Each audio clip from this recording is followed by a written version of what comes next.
We're at the New York Business Expo talking with Alan Katz with Comprehensive Wealth Management Group. Alan, welcome. Good morning, thank you. Tell us how you got involved in this wealth management field to begin with.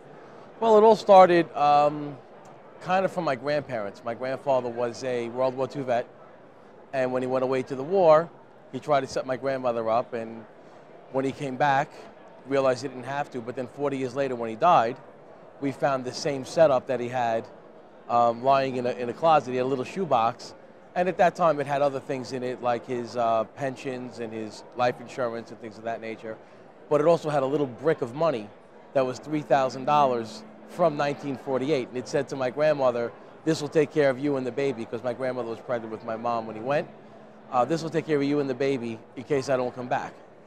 So I looked at it and said, wow, you know, now it's 1988 when my grandfather died. That's 40 years, and that $3,000, which probably could have bought a house at the time, is still $3,000, which could barely buy a car at that time. Right. So I realized people needed someone that they could trust, that they could turn to help them build for their futures and be set up when the time comes. And I kind of pursued that. I got a degree in economics and, you know, followed it through from there.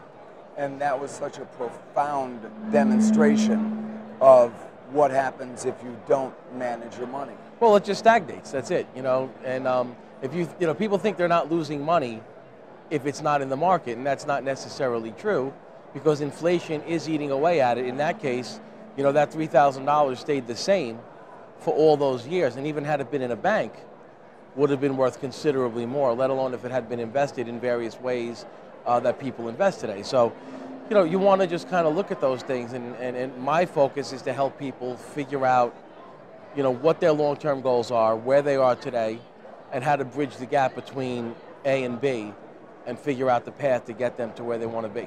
And I could see how you're very successful because you're coming at it from a position of compassion and you can relate to them. Well, yeah, you know, you have to have a good understanding of, at the end of the day, it's what they want. You know, that's what's really the most important thing. And if you could figure out what they want or help them figure out what they want and figure out where they are at the current time, figuring out a plan to get there, quite often, you know, if you experience it, you've been doing this for, you know, as many years as I have, it's not really that difficult.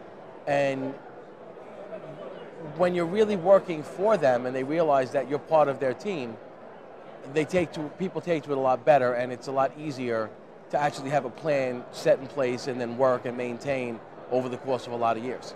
And over the years, there are different vehicles and different strategies to help people.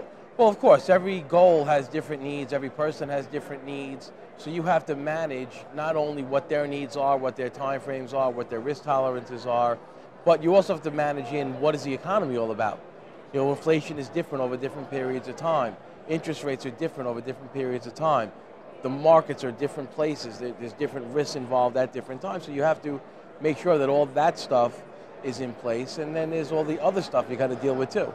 And while a stockbroker may be interested in selling a stock, a wealth manager is more interested in a comprehensive plan. Well, yeah, we're looking at the entire picture. We're looking to try to make everything work together. You know, we'll review every single part of a person's financial life and make sure it's working together rather than having haphazard things going on that don't really necessarily effectively help them get to where they want to get to. You know, and we find that a lot. Well, why do you have this? Well, I bought this from so-and-so because it sounded at the time like it made sense, and oh, well, my cousin got into this business and he sold me that, and before you know it, it's kind of just a big melting pot of stuff.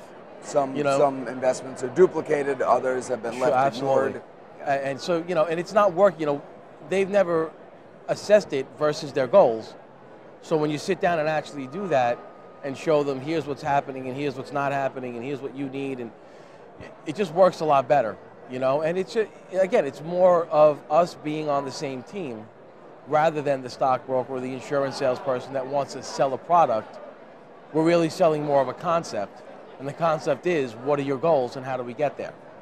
So if you're looking for a comprehensive plan for your financial future, it's easy to remember. Comprehensive Wealth Management Group. Alan Katz. Thank you so much, Alan. Thank you.